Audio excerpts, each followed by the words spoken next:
دین کے لحاظ سے ہمیں اپنی زندگی کے اندر منصوبہ بندی کرنے کی ضرورت ہے۔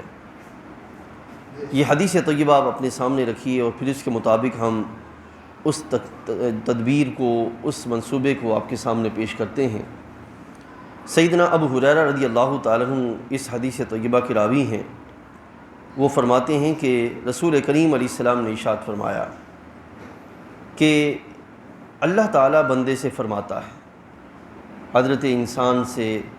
حضرت آدم علیہ السلام کے بیٹے سے اللہ تعالیٰ فرماتا ہے کہ تفرغ لعبادتی، کہ اے بندے میری عبادت کے لیے تو فراغت اختیار کر،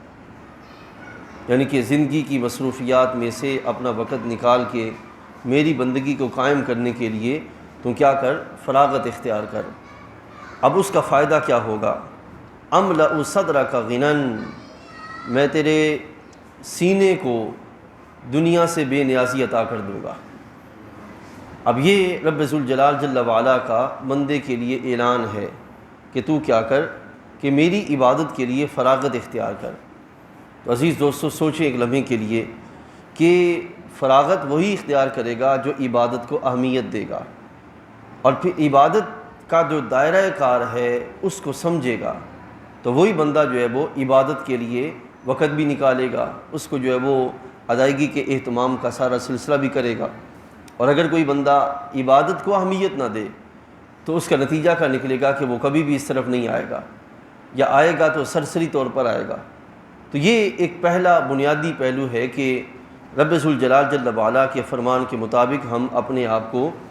اس پورے سال میں اس طرح اپنا وقت ایڈجسٹ کریں اور اپنی مصروفیات کی ترتیب اس طرح دیں کہ ہم جو ہے وہ رب ذوالجلال کی بندگی کا کامل طریقے سے اہتمام کا سلسلہ کر سکے۔ اب اس کا فائدہ اللہ نے خود بیان فرما دیا، املأ صدرک غنًا، کہ میں تجھے بے نیازی عطا کر دوں گا، یعنی کہ تیرے سینے کو بے نیازی سے مالا مال کر دوں گا۔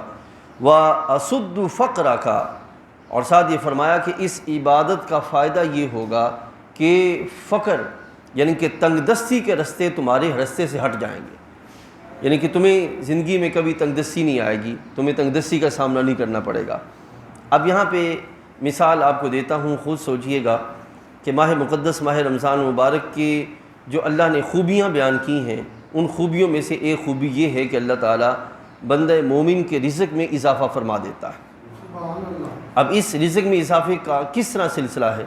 دیکھیے کہ اس میں بندہ مومن روزہ رکھ کے حتی الامکان اپنے آپ کو بچاتا ہے کہ میں نماز کی طرف رہوں، برائیوں سے بچوں، اللہ کی بندگی اختیار کروں، تسبیح و تحلیل میں رہوں، اور پھر صدقات و خیرات میں رہوں۔ تو یہ ساری چیزیں مل کر بندے کے رزق میں اضافے کا سبب بنتی ہیں۔ اب اگر بندہ روزہ نہ رکھے اور ذکر و اذکار نہ کرے، اللہ کی بندگی کا صحیح طریقے سے اہتمام نہ کرے، اور پھر گالی گلوچ اور اس طرح کی جو بخل والے معاملات ہیں ان کی طرف جو ہے وہ بڑھے، تو اس کا نتیجہ کیا نکلے گا کہ اس کو پریشانی کا سامنا ہوگا۔ تو اللہ تعالیٰ فرماتا ہے کہ میں جو ہمارے رزق میں اضافہ کروں گا، تو اس کے پیچھے اسباب بھی بیان کیے کہ یہ طریقہ کار جو میں نے تمہیں عطا کیے ہیں ان کو تم تھام لو گے تمہارے رزق میں اضافہ ہو جائے گا، اور اگر تم اس سے رک جاؤ گے تو تمہارے رزق میں کمی آ جائے گی۔ تو اسی طریقے سے اللہ تعالیٰ یہاں بھی فرما رہا ہے کہ میری عبادت کرو، میری بندگی اختیار کرو، زندگی کے سارے جو دائرے ہیں ان میں میری بندگی کے سلسلے کو قائم کرو۔ اس کا پھر فائدہ کیا ہوگا کہ تمہاری زندگی سے